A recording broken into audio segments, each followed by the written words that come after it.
This one's interesting because I don't know if you guys can see over here. I got the MODX 6 Plus. And I've had this thing for a little while now. However, I never really got around to using it a whole lot. Everybody keeps asking me for more and more Phantom videos, so I've been grinding those things out. And I was like, all right, I want to record a bunch of Phantom O videos, but I need to start actually working on this piece of equipment. And all of a sudden, I'm browsing on YouTube and they dropped the MODX M out. Doesn't mean I'm not going to make videos on the MODX Plus, but it means I want to see what they put into the M. Let's take a look.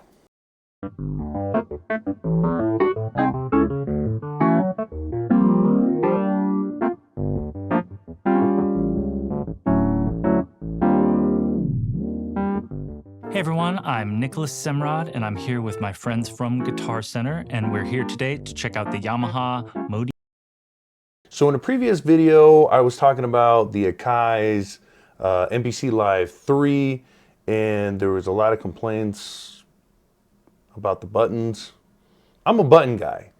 Give me the buttons, give me the knobs. First thing I noticed, right out the gate, we got faders, and we got light up faders. And we got these little dial wheels right here. It reminds me a little Phantom O-ish, which is not bad. If you've seen the MODX Plus or just the MODX in general, not many buttons or faders on it. But let's continue.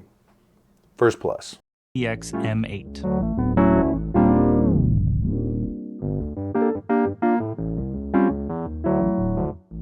So I've been a sound designer and a beta tester with Yamaha for about 8 or 9 years now, and I've seen plenty of different older versions of montages and MODXs come through. This version is by far the best of all the new things they've put out. It's a hybrid of the montage and of the MODX. They've vastly improved the sound, the control, and the workflow of this board. It has increased polyphony. It has double the amount of sliders and faders. Roland. Increased polyphony. So we're going to hop into the improved sound of this board. I actually designed a patch using the brand new ANX virtual analog engine. So let's dive into this sound.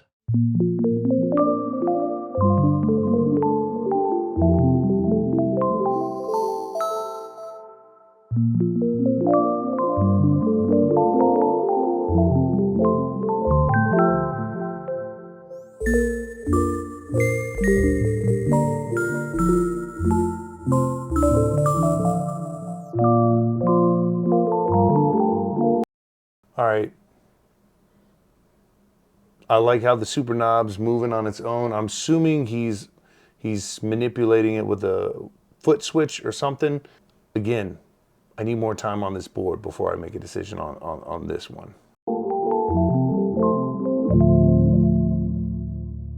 It's so easy to make classic analog sounds on here, especially if you want to put a modern touch on them. On this particular sound, I have a love of kind of like delayed pitch oscillator things. And so in this particular sound, when I play it, you're actually going to hear initially an octave apart, but they're kind of like delayed in time.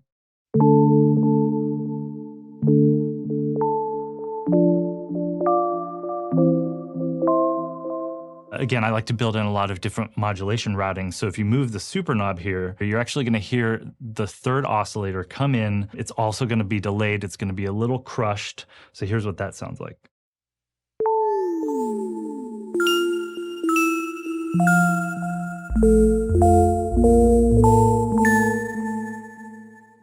I mean, the super knob is cool on this thing.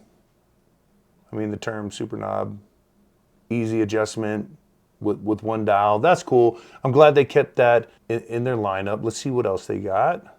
Yamaha obviously has a deep history in the planet of analog synthesis. They've always been a pioneer in that world, and they've allowed you with this ANX engine to actually access a lot of those sounds on this particular board. So here's a sound called CS80 Structure PAT that kind of gives homage to the past instruments that they've created.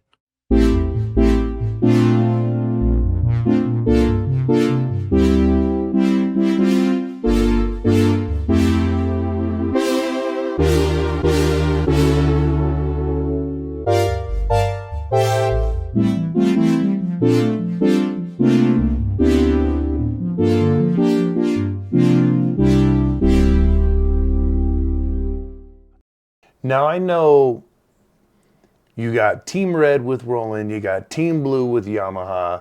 Personally, I love the synth engine from Roland. I think they do a fantastic job. But what I will give Yamaha credit for is the synthesis is a little bit more modern but retro, if that makes sense. Really, really clean synthesis. As I was saying before, there are some cool new features on this particular board that allow you to do things in a more modern way.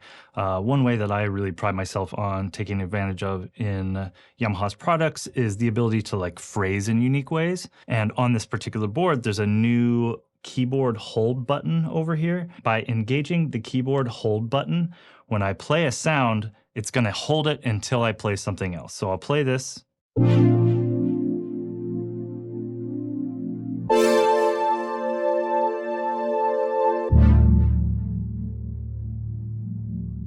So it's kind of like a sustain, just a foot switch. That's cool. It's interesting. I mean, nothing wrong with it.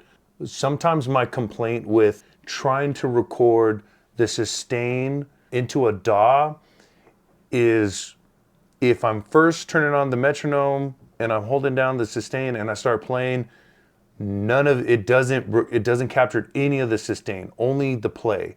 So I have to record 2 bars in, press the sustain while it's recording to get it to actually hold in the recording. So that'd be interesting to see how well that works. The other thing that I do is I turn the release up a little bit more to kind of give it a longer fill because the sustain is terrible at recording into the DAW. Interesting add-on there. I like that. And you notice that every time I took my hands off, it kept playing it until I played something else. It's kind of a clever way to let you phrase really uniquely. I like to play like I'm in a producer role, and I think this type of thing gives you the ability to sound like you've chopped a sound up. And it's just another new feature on this board that I've really fallen in love with.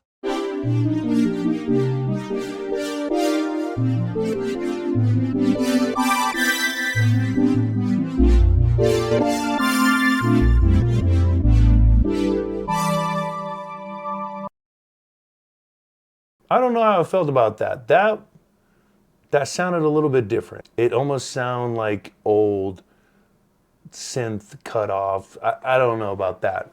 His first show of it was pretty cool, but that articulation, I don't know how well I like that demo.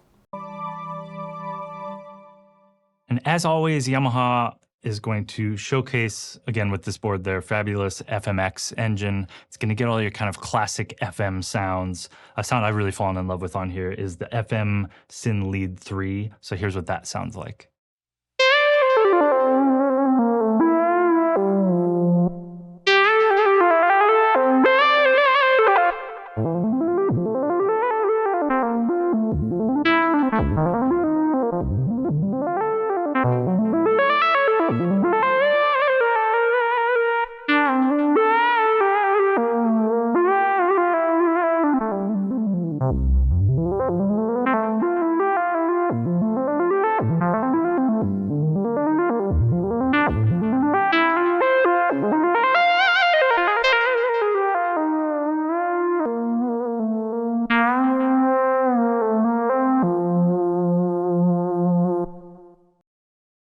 He was crushing that lead. The other thing that I really like how it's displaying the articulation right there. That's really cool. Let's see what else we got. Piano sounds. These better be good. R&B and classic gospel records and things like that. So this particular sound is called the DX FM EP, and here's what that sounds like.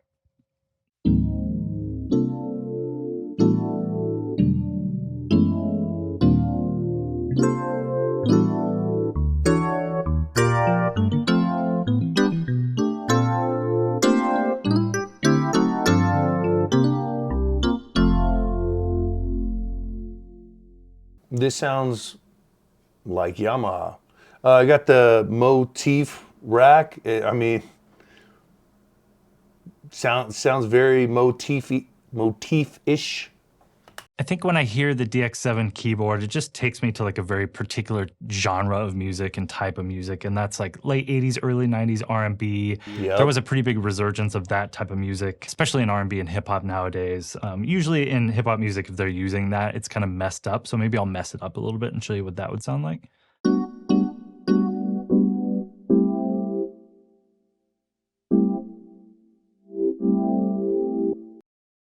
Notice the visual dial right here, showing you what you're adjusting.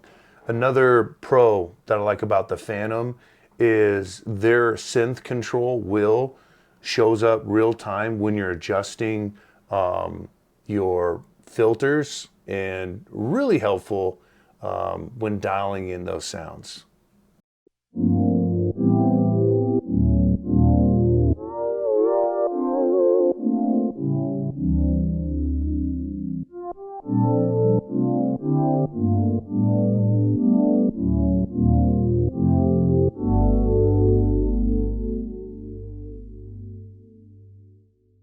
I know with me building the series on the MODX Plus, I was debating when I saw the rollout of the Montage M whether or not it was something that I was going to pursue, because how little of time that I've spent with Yamaha MODX Plus. Like I said before, I'm a button guy. Eyeballing the Montage M, I'm loving all the knobs and faders and everything on it, but that's a steep price. It's part of the reason why I picked up the MODX, because I wasn't quite sure when I was building the hybrid setup how much of the features in these boards I was going to actually utilize, or how much of that was just going to be for like a gig musician setup. And I'm not a gig musician, but the more I start messing around on the keyboards, the more I'm starting to actually like the buttons, knobs, and features. But I'm liking what they're doing on this. Let's see what else we got in here. So I also want to touch on something that Yamaha has just done well forever, and that's its piano sounds. It has such a rich history with all the analog synths, all the FM things, but it's just done pianos really well for a really long time. And in this particular board, there's some really great piano sounds. And what I love about these piano sounds is when you add them to all the different modulation capabilities that you have, you can go from traditional to kind of like future or modern really quickly and really easily and really musically. So I'm going to play a little bit on a program that I love called Cinematic Felt. And maybe halfway through the performance, I'll start kind of like glitching it out a little bit so you can see how we can also get the modern sounds.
That was a dope piece. Yamaha's piano's fantastic. The other thing that I noticed is Yamaha really is dumping a lot more space into their keyboards than Team Red. Roland, you should look into that. More space. I mean, you're putting, you know, megabytes. They're putting gigs. You should look into that for the next iteration. Especially when you have a board that you can import samples into, you really start to get limited space on the Phantom. Roland, add more space.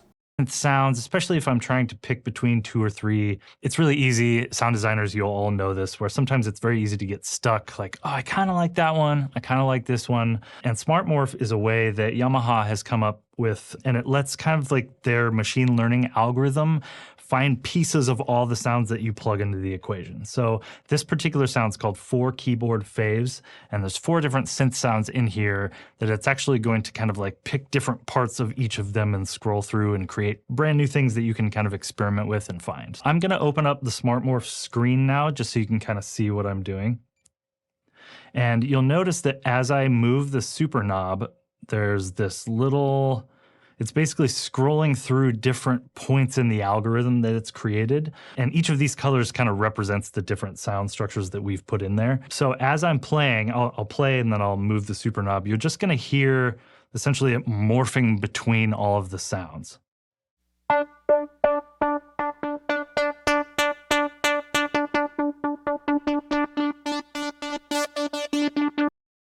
You know who else has a morph feature? Phantom O. I don't know if you've seen that, but you can do 4 different zones and have it move between the two. So it looks like Yamaha is taking a little bit of the Phantom and applying it here into the MODX M. A lot of times, again, I'm in between 2 sounds. So if I go between these first 2 sounds, I'm like, well, I don't really want the first one, but the second one has something that's not quite right. Oftentimes, as I'm kind of like using the Smartmorph function and scrolling between the 2, I'm gonna find something about it that I love. So let's just scroll through until we find kind of a cool hybrid mix.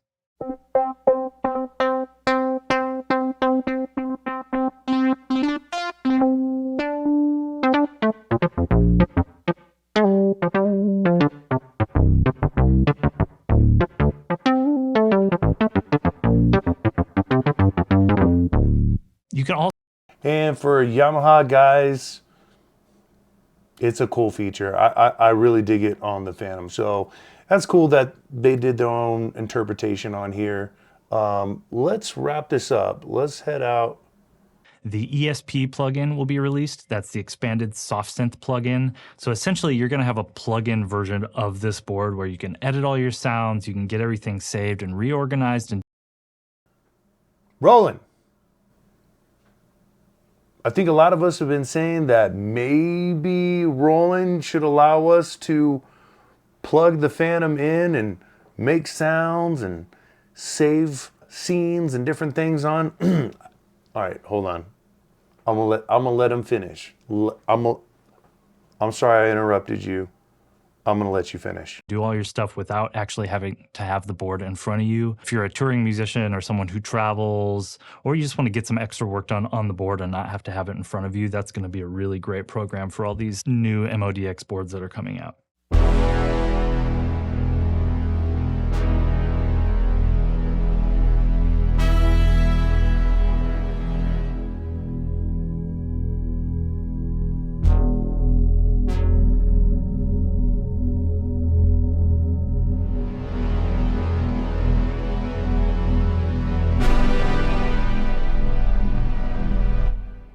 So in summary, I think the Yamaha MODX M8 is just going to be... I'm going to pause him. All right, I'm going to interrupt him now. That's interesting. Another reason why I was looking at the Montage M was they have a VST plugin that you can make sounds and everything like that and import them into the board. And I love sound design. So if if you're a rolling guy, I got preset packs. I make those for the Phantom. But rolling, I mean, space, VST plugin. I mean, I get it. You guys gave us Zencore. I just don't think you did a good enough job explaining the Zencore combination between the two. I think if Roland could give us a plugin or a software hub where we can save our scenes and patches and et cetera, et cetera, et cetera, I'm really interested to see what Team Blue does with that. Now, with that being said, am I going to run out and go buy the MODX M? No. I need to get my hands onto the MODX Plus and really dive in and make sure that the MODX M or the Montage M is going to be the route that I go in the future. But I mean, right now I'm not rushing it. It's still a good board. I just need to spend some more time with it. Let me know what you guys think down below. You Team Red, Team Blue, you gonna get the MODX M? See you on the next one.